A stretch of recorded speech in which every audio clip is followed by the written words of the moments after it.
Eu também sou subscritor do manifesto e acho que houve aqui uma pergunta que me interpelou, que é uma pergunta contundente, sim senhor, mas o que é que propõe? Eu gostaria, já foi aqui dito, em primeiro lugar, isto é um apelo fundamentado para dizer como estamos. E é importante que se saiba, porque há muita comunicação social e muita forma de tentar tapar o sol com a peneira e tentar dizer que as coisas estão bem quando não estão. Estão bastante mal, os números são objetivos, estão aqui, e eu felicito o Dr. Luís Filipe Pereira por ter feito aqui uma resenha bastante direta para que as pessoas se estimulem e vão para a frente. Segundo ponto, o que fazer? O mais importante aqui é que a legislação seja analisada sistematicamente, um pouco ao estilo da UTAL ou desses organismos, para dizer o que é que isto contribui para o desenvolvimento económico e para a competitividade do país. Política energética, política de habitação, política de salários na função pública. A questão que ainda ontem foi levantada pelo que eu chamo os dois grandes educadores da classe média, que é o Dr. Paulo Portas e o Dr. Luís Marques Mendes. Por acaso acertaram os dois numa, quer dizer, as 40 horas reduzidas para 35 no Serviço da Saúde, deu aquele filo. E, portanto, é necessário ter a consciência do que é que isso implica.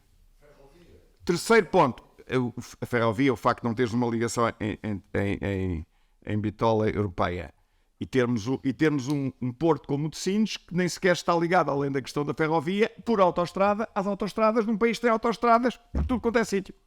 Mas a A2 não está ligada a Sines, o que é uma coisa extraordinária, embora se tivesse começado a construir ainda a autoestrada. Ainda há dias um deputado pelo distrito de Setúbal do PS me garantia que desta vez estava convencido que ia avançar, mas o último relatório que eu vi agora é que as coisas não estão a avançar. O terceiro ponto que eu gostava de dizer é um pouco um apelo à solidariedade social de uma economia social de mercado de base financeira.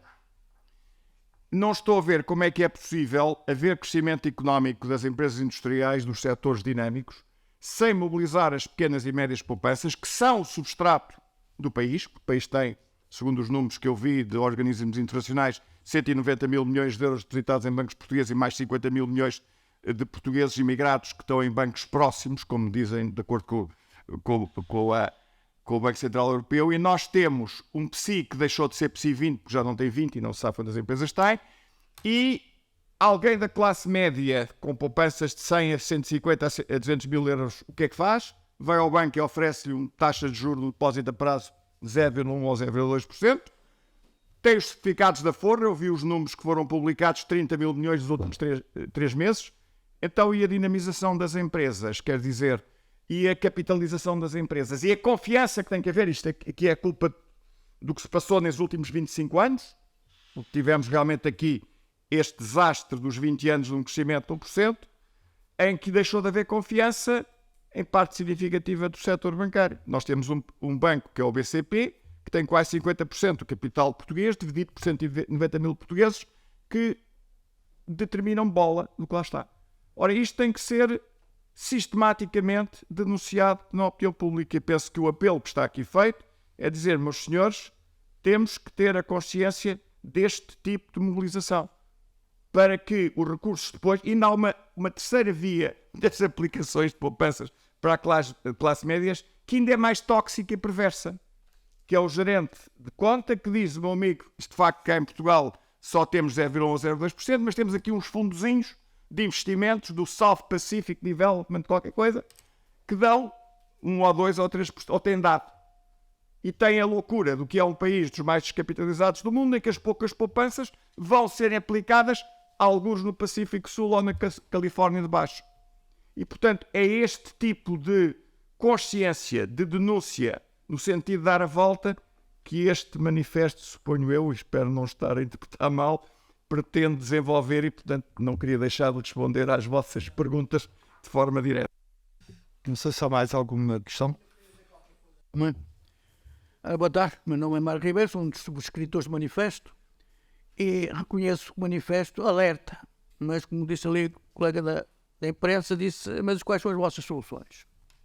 Bom, soluções que não cabe mais àqueles que têm na posição de executar, de decidir, participar, o governo. De qualquer maneira, eu gostava de alertar para o seguinte: O que tenho assistido como cidadão neste meu país, nestes últimos anos do socialismo que nos rege, é uma distribuição de riqueza. Vai-se distribuindo tudo por todos.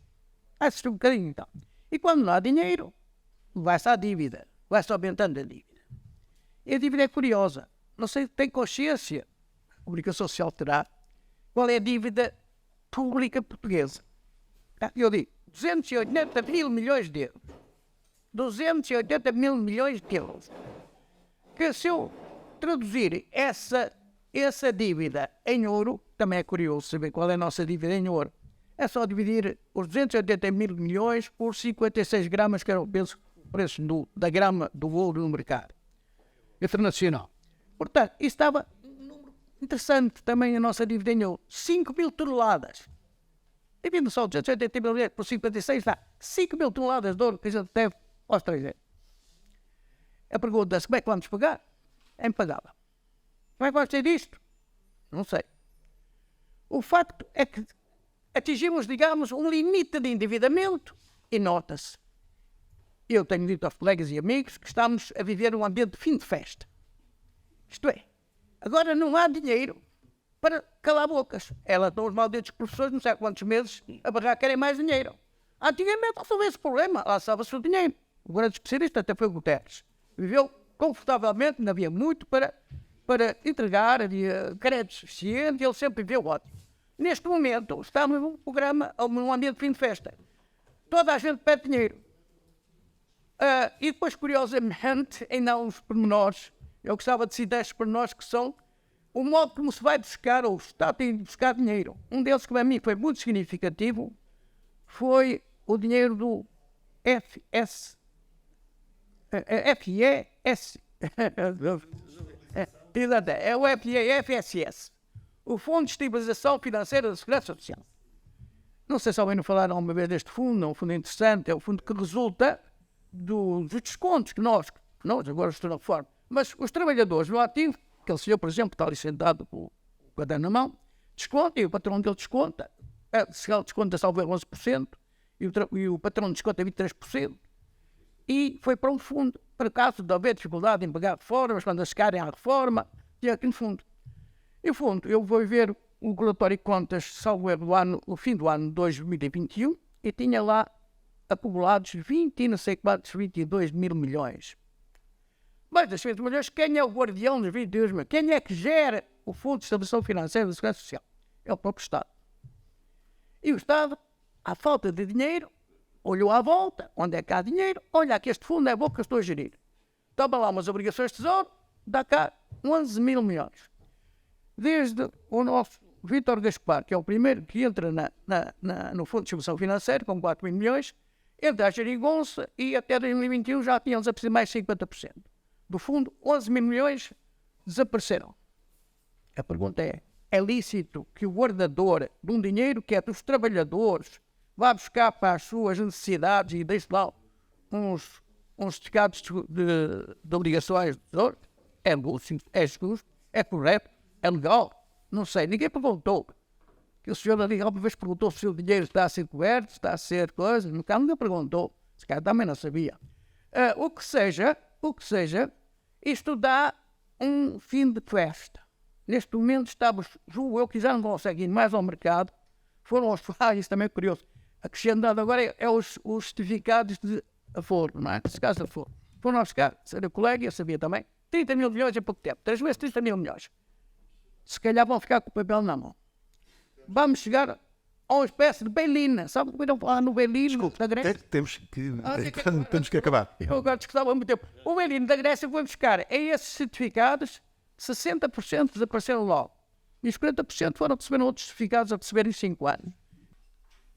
Em termos muito sintéticos, o que pretendemos foi, partindo de uma base objetiva, factual, indesmentível, baseada em indicadores credíveis de entidades internacionais e nacionais, como o Eurostat, o FMI, a OCDE e nacionais, espelhar a situação portuguesa. Não é uma matéria de opinião, é uma matéria de facto. E depois, suscitar a discussão no grande público, sobretudo naquele mais carenciado, aquele mais desfavorecido, que não tem acesso dizendo-lhe que isto não é uma inevitabilidade e que há possibilidades de nós mudarmos essa situação. Este é um aspecto crítico fundamental. Já repararam que cada um de nós tem, digamos, uma preferência para falar sobre um outro assunto.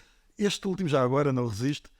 O Fundo de Estabilização do Segurança Social foi criado quando eu era secretário de Estado da Segurança Social. Só para a sua informação.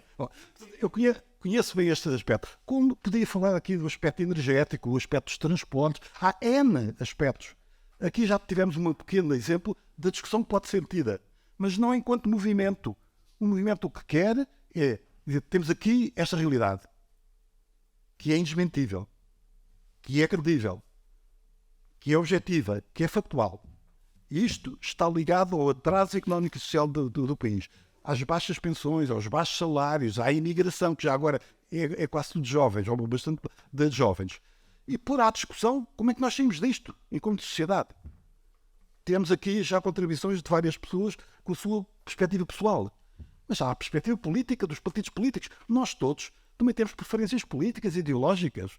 Por isso é que não há solução do movimento. Eu achava que isto era bastante importante aqui. A nós, o que nos interessa é, vamos pôr o país a discutir isto, e para isso precisamos da comunicação social. E precisamos colocar isto como uma questão central no espaço mediático e no espaço público. Posso só questionar? Agora decidimos. Eu pensava que tinha respondido à sua pergunta, o que é que nós propomos? Nós propomos que, para correr para a meta, é preciso ter uma noção clara de qual é a meta.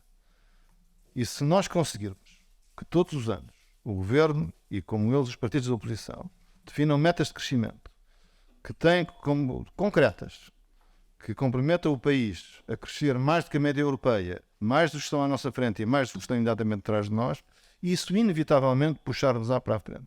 Isso levará a sociedade portuguesa e o Governo a definir as políticas, porque as pessoas irão perguntar, para atingir essas metas, o que é que vai fazer? Esse é que é o tempo das metas. Hoje eles escapam isso porque escapam à meta. Portanto, nós discutimos políticas sem ter a noção clara do que é que queremos fazer. E o que queremos fazer é recuperar terreno no quadro da União Europeia e caminhar para ultrapassar a média da União Europeia em 2036.